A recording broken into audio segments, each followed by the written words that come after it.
नमस्कार दोस्तों, टेकपीक के यूट्यूब प्लेटफॉर्म पर आपका स्वागत है। टेफल के इस लेक्चर सीरीज में आज हम बात करेंगे मिनिमाइजेशन ऑफ फाइनाइट ऑटोमेटा की। प्रीवियस लेक्चर्स में हमने देखा यूनिट फर्स्ट में क्या क्या चीज़ें थीं, क्या क्या पढ़ा। यूनिट फर्स्ट की ये लास्ट टॉपिक है जो कि minimization of finite automata, minimization of DFA भी कह सकते हो आप इसको। तो आज हम बात करेंगे मिनिमाइजेशन ऑफ फाइनाइट ऑटोमेटा की। एक्चुअली जो थियरम यूज़ होता है मिनिमाइजेशन के लिए उसका नाम है माइहेल-नरोडे थियरम। माइहेल-नरोडे थियरम, ये जो थियरम प्रपोज किया गया है एक्चुअली 1958 में, अगर मैं ठीक से याद कर पा रहा हूँ तो 1958 में ही ये थियरम प्रपोज किया गया। दो साइंटिस्ट थे या आप कह सकते हो दो मैथमेटिशियन थे, जॉन माइहेल एंड अनिल नेरोडे। इन दोनों ने एक साथ मिलके एक थियरी प्रपोज की 1958 में, जो कि माइहेल-नरोडे थियरम के नाम से आगे फेमस हुई। और ये थियरम दो टास्क के लिए यूज़ होता है। पहला तो रेगुलर एक्सप्रेशन को टेस्ट करने के लिए कि ये दिया गया एक्सप्रेशन रेगुलर है कि नहीं, मीन्स लैंग्वेज जो है वो रेगुलर है कि नहीं। और दूसरा किसी भी डीएफए को मिनिमाइज करने के लिए। ठीक है, तो मिनिमाइजेशन ऑफ फाइनाइट ऑटोमेटा में एक्चुअली हमको पढ़ना क्या है, माइहेल-नरोडे थियरम के बारे में। और ये थियरम जो है, तो यहाँ पर आप कह सकते हो कि हम बात करने जा रहे हैं माइहेल-नेरोडे theorem.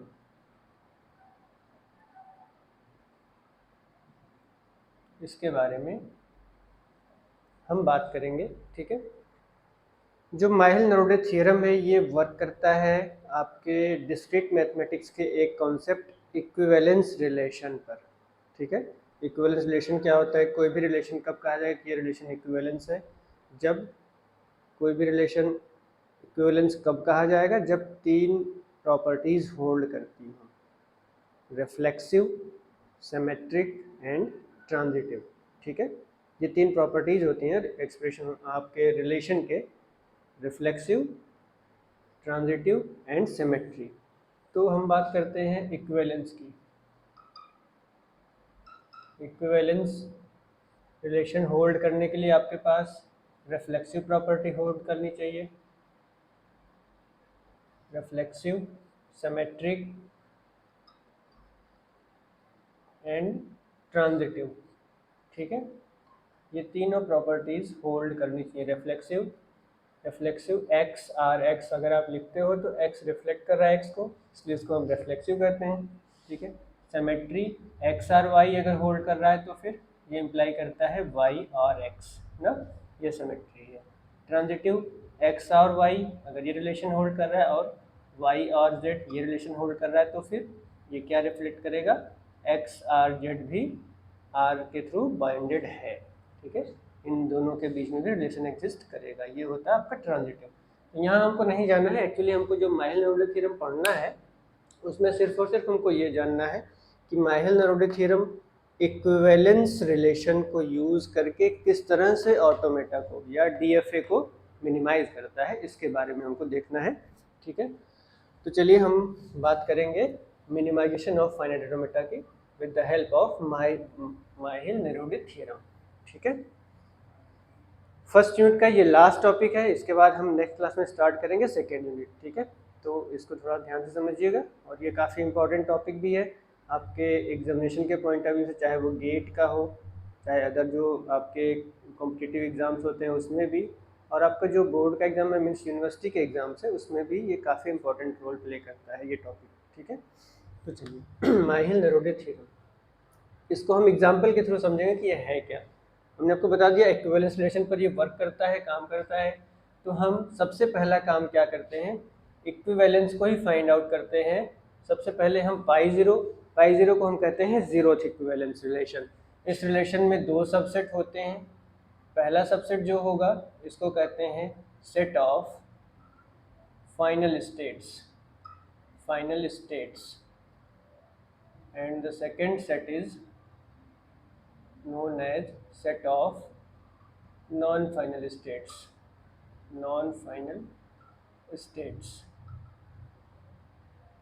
Okay, means first subset contains all final states and second subset contains all non-final states. इसका मतलब जितने भी फाइनल स्टेट हैं उन सभी को हम एक सबसेट में रखेंगे और जितने भी नॉन फाइनल स्टेट है उन सभी को हम दूसरे सबसेट में रखेंगे और इन दोनों को एक साथ एक सेट में रख देंगे, तो that will be known as pi zero, and pi zero is what, zeroth equivalence relation. ठीक है, तो अगर हम इस एग्जांपल के लिए पाई जीरो कैलकुलेट करना चाहें तो कर सकते हैं इजीली।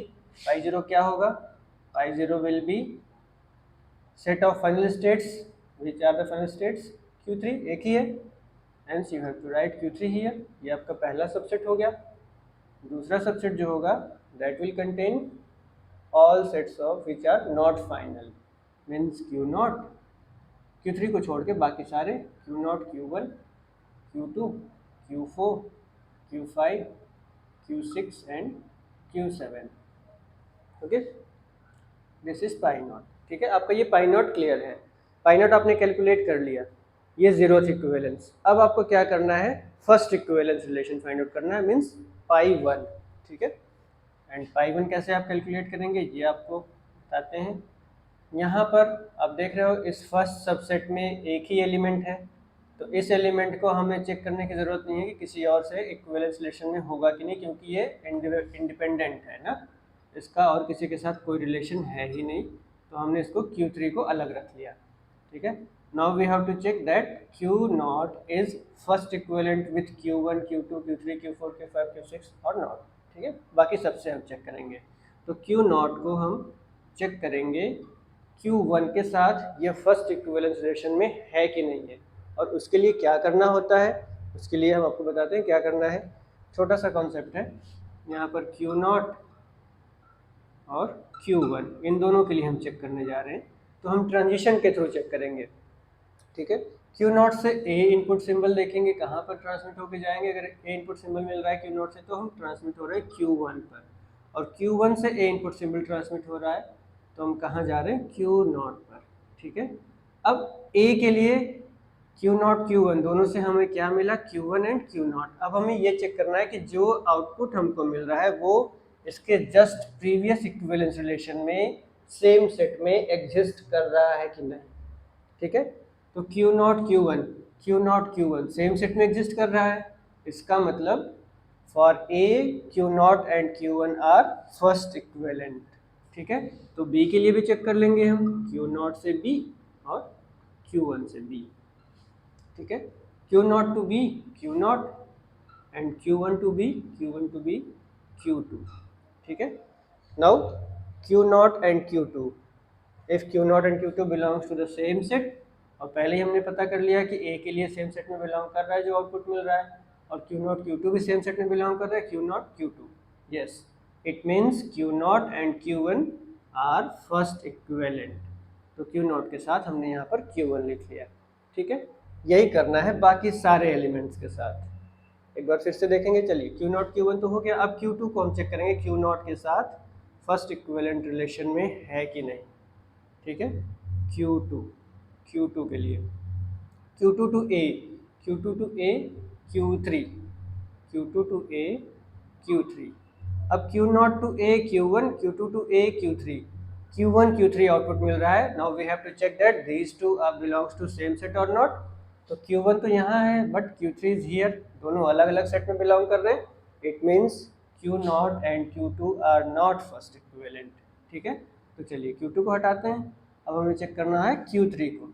Q3 तो पहले से ही अलग है, then we have to check Q4। Q4 को हम चेक कर लेते हैं, Q4 to A, Q4 to A Q3, Q4 to A Q3।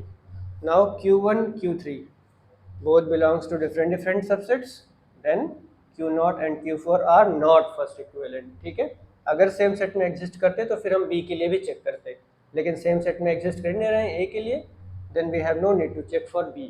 ठीक है, तो चलिए Q4 के लिए भी नहीं एग्जिस्ट कर रहा है इक्विवेलेंस रिलेशन, तो Q5 के लिए हम चेक कर लेते हैं। Q5 to A, Q5 to A Q6, Q5 to A Q6। okay, Q6। now Q1 Q6, Q1 and Q6 both belongs to the same subset। ठीक है, मीन्स A के लिए हमारी कंडीशन जो है वो सेटिस्फाई कर रही है। Now we have to check for B, Q5 to B, Q5 to B, Q4। now we have Q0 and Q4, Q0 and Q4 both belongs to the same subset. It means Q0 and Q5 are first equivalent. तो Q0 Q1 के साथ हम Q5 को भी लिख सकते हैं, ठीक है। Q5 हो गया। Now we have to check for Q6। Q6 के लिए भी हम चेक कर लेते हैं ये फर्स्ट इक्विवेलेंट है कि नहीं, 1 के साथ या Q0 के साथ। Q6 to A, Q6 to A, Q5, Q6 to A, Q5, Q1, Q5, Q1, Q5 both belongs to the same set. It means we have to check for B also. तो हमें B के लिए check करना है Q6 to B, Q6 to B, Q6. Now Q0, Q6, Q0 and Q6 both belongs to the same set. Means A और B दोनों के लिए हमारी कंडीशन सेटिस्फाई हो रही। It means these two are first equivalent. Q0 and Q6 are first equivalent. तो हम इसके साथ Q6 को भी लिख लेंगे, ठीक है। Q0 के साथ Q6 को भी लिख लिया। Now we have to check for Q7. Q7 के लिए चेक कर लेते हैं। Q7 to A, Q6, Q7 to A, Q6, Q0, Q7 से A, Q1, Q6 मिल रहा है। Q1, Q6 यहाँ चेक करेंगे सेम सेट में एग्जिस्ट करने के लिए। Q1, Q6 सेम सेट में एग्जिस्ट कर रहे हैं। It means further we have to check for B। तो Q7 से B के लिए हम चेक कर लेंगे। Q7 to B, Q7 to B, Q3, Q0, Q3, Q0 यहाँ है बट Q3 इज हियर, दोनों डिफरेंट सेट में एग्जिस्ट कर रहे हैं। It means Q0 and Q7 are not first equivalent, ठीक है। तो ये इतना हो गया, Q0 के साथ इतने ही एलिमेंट फर्स्ट इक्विवेलेंट सॉल्यूशन में है। नाउ जो रिमेनिंग बच रहे हैं उनको चेक कर लेते हैं। रिमेनिंग कौन कौन से बचे हुए हैं? Q0, Q1, Q2, Q2 and Q2 के बाद Q4 एंड Q7। अब Q2 के साथ हमें चेक करना है Q4, Q2 to A and Q4 to A, Q2 to A, Q2 to A, Q3, Q3, Q4 to A, Q3, Q3 means for A same set में exist कर रहा है, ठीक है। अब B के लिए भी चेक कर लेंगे। Q2 to B and Q4 to B, Q2 to B, Q2 to B, Q1, Q1 and Q4 to B, Q4 to B, Q5, Q1, Q5, Q1, Q5 ये भी सेम सेट में belong कर रहे हैं। It means Q2 and Q4 are first equivalent. तो हम Q2 के साथ Q4 को लिख लेंगे, ठीक है। Q2 के साथ हमने Q4 को लिख लिया। Now remaining is Q7। अब Q7 को हम चेक करेंगे कि Q7 Q2 के साथ फर्स्ट इक्विवेलेंट में है कि नहीं है, ठीक है। Q7 to A, Q7 to A, Q6, तो Q2 to A, Q3, Q7 to A, Q6, Q3, Q6, Q3 यहाँ है, Q6 यहाँ, दोनों डिफरेंट सेट में है। It means Q2 and Q7 are not first equivalent. तो इसका मतलब हमें क्या करना है, इसको यहीं पर ब्लॉक बंद करना है। बाकी जो बचा हुआ है Q7 मीन्स ये किसी के साथ नहीं है, ये इंडिपेंडेंटली यहाँ लिखा जाएगा। ये आपका हो गया Q7। ये अब आपका डिराइव होके आया π1 मीन्स फर्स्ट इक्विवेलेंट, ठीक है। पहले आपने निकाला π0 0th equivalent, first equivalent, second, third, fourth, fifth, इस तरह से कब तक करना है, जब तक πn-1 इक्वल्स πn नहीं मिल जा रहा है, तब तक ये करना है। जैसे ही ये मिला वहीं पर हम अपने प्रोसेस को टर्मिनेट कर देंगे और फिर आगे का प्रोसीजर स्टार्ट करेंगे, ठीक है। तो चलिए π0 π1 दोनों डिफरेंट हैं। क्यों? क्योंकि π0 में 2 ही सबसेट हैं, π3 में 1 2 3 4 सबसेट्स हैं। चलिए आगे चलते हैं, फिर हम बात करेंगे π2 की। π2 Q3 तो रहेगा ही, अलग है। अब Q0 के साथ Q1 को चेक करेंगे कि this one is second equivalent और नॉट, ये दोनों सेकेंड इक्विवेलेंट है कि नहीं है, ये हम चेक कर लेते हैं, ठीक है। तो चलिए Q0 के साथ Q1 को चेक करेंगे, Q0 के साथ Q1 को चेक करना है, Q0 to A, Q1 to A, ठीक है। जब भी हम इक्विवेलेंस रिलेशन चेक करते हैं तो जो इक्विवेलेंस रिलेशन चेक करना है उसके जस्ट प्रीवियस वाले सेट में हम एग्जिस्टेंस देखते हैं कि सेम सेट में एग्जिस्ट कर रहा है कि नहीं कर रहा है, दोनों, ठीक है। तो चलिए Q0 to A, Q0 to A, Q1, Q0 to A, Q1, Q1 to A, Q1 to A, Q0। अब हमको देखना है कि Q1 Q0 सेम सेट में एग्जिस्ट कर रहे हैं कि नहीं। इसके जस्ट प्रीवियस वाले में मीन्स π1 में अब देखना है Q0 Q1 ये सेम सेट में एग्जिस्ट कर रहे हैं, मीन्स A के लिए कंडीशन सेटिस्फाई हो रही है। Now we have to check for B, Q0 to B and Q1 to B. Q0 to B, Q0 to B, Q0 and Q1 to B, Q2, Q1 to B, Q2. तो Q0 यहाँ है, Q2 यहाँ है, दोनों अलग अलग set में है. It means Q0 is not second equivalent with Q1. ठीक है, तो Q0 के साथ हम Q1 को यहाँ नहीं लिख सकते.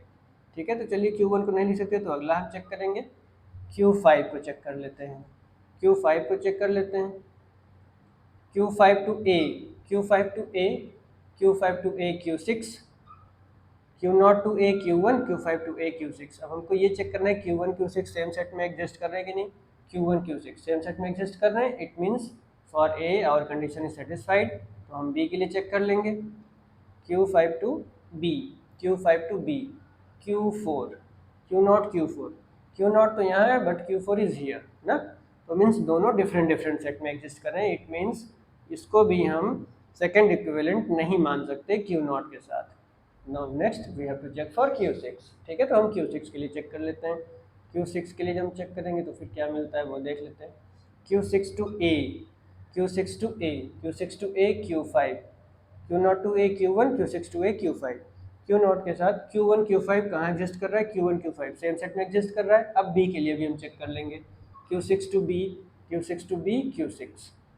अब Q0 Q6 सेम सेट में एग्जिस्ट कर रहा है कि नहीं, Q0 Q6 सेम सेट में एग्जिस्ट कर रहा है. It means Q0 and Q6 are second equivalent. इनको हम एक साथ लिख सकते हैं. ठीक है, Q0 Q6 को हमने एक साथ लिख लिया.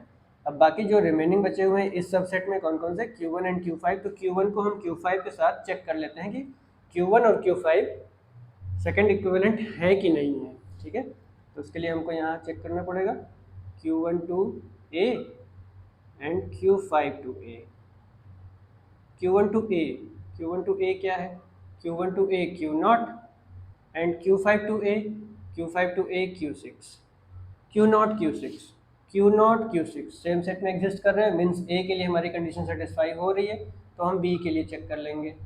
Q1 to B and Q5 to B, Q1 to B, Q1 to B Q2 and Q5 to B, Q5 to B Q4. अब हमको ये देखना है Q2 Q4 सेम सेट में एग्जिस्ट कर रहे हैं कि नहीं.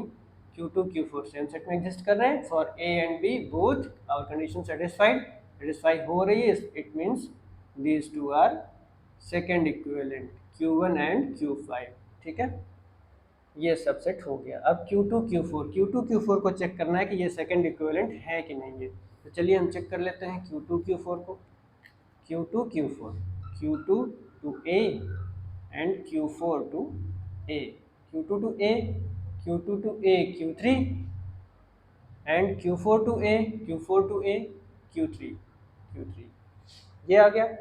अब Q3 दोनों एक ही एलिमेंट है. ऑब्वियस सी बात है कि दोनों एक ही सेट में एग्जिस्ट करेंगे. दोनों सेम एलिमेंट है तो A के लिए हमारी कंडीशन सेटिस्फाई हो रही है. Now for B, Q2 and Q4. B के लिए क्या है ये हम देख लेते हैं.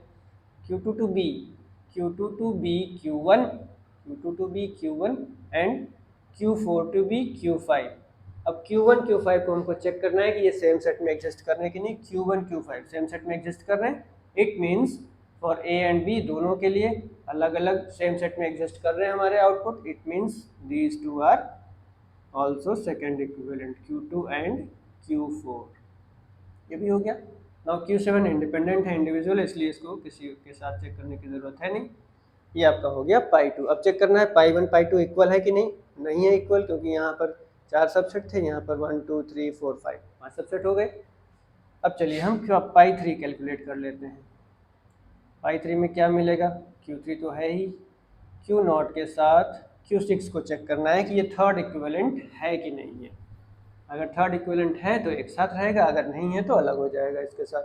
तो Q0 के साथ हम Q6 को चेक कर लेते हैं. Q0 to A and Q6 to A, Q0 to A Q1 and Q6 to A, Q6 to A Q5, Q1 Q5, Q1 Q5, Q1 Q5 same set में एग्जिस्ट कर रहे हैं. इट मीन्स A के लिए तो हमारी condition satisfy कर रही है. तो हम B के लिए भी चेक कर लेते हैं. Q0 to B and Q6 to B, Q0 to B, Q0 to B, Q0 and Q6 to B, Q6 to B Q6। इसका मतलब Q0 Q6 सेम सेट में एग्जिस्ट कर रहे हैं कि नहीं, Q0 Q6 सेम सेट में exist कर रहे हैं, तो A और B दोनों के लिए हमारी कंडीशन सेटिस्फाई हो रही है। It means these two are third equivalence also ना, तो ये दोनों थर्ड इक्विवेलेंट भी हैं। तो चलिए इसको एक साथ लिख लिया। अब Q1 Q5 इन दोनों को भी चेक कर लेते हैं कि ये थर्ड इक्विवेलेंट है कि नहीं है।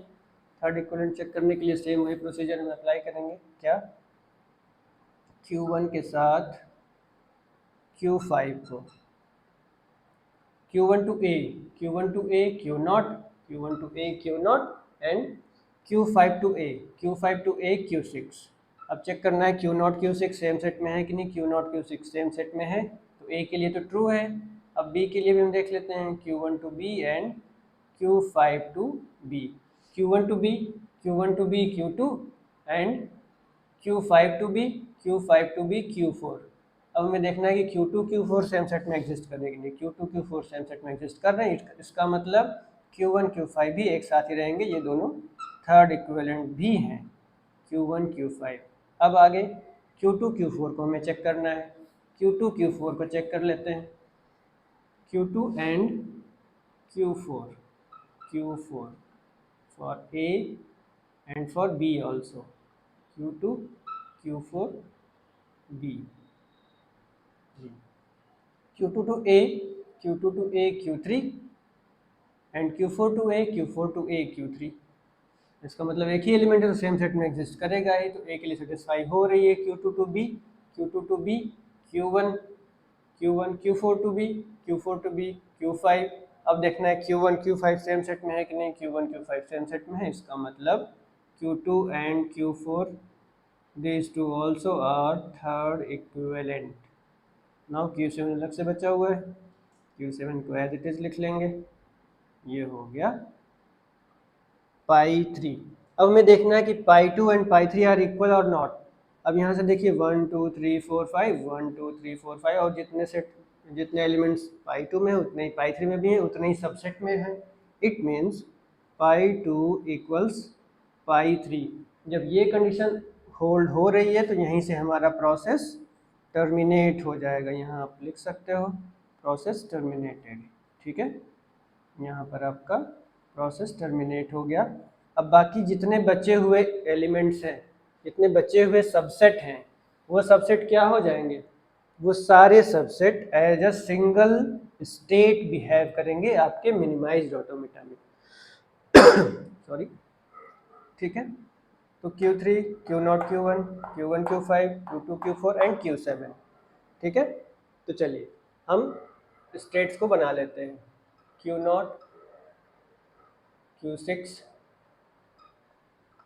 ये आपका पहला हो गया, इनिशियल स्टेट हो गया क्योंकि Q0 इसमें है और Q0 आपका इनिशियल स्टेट वहाँ से था।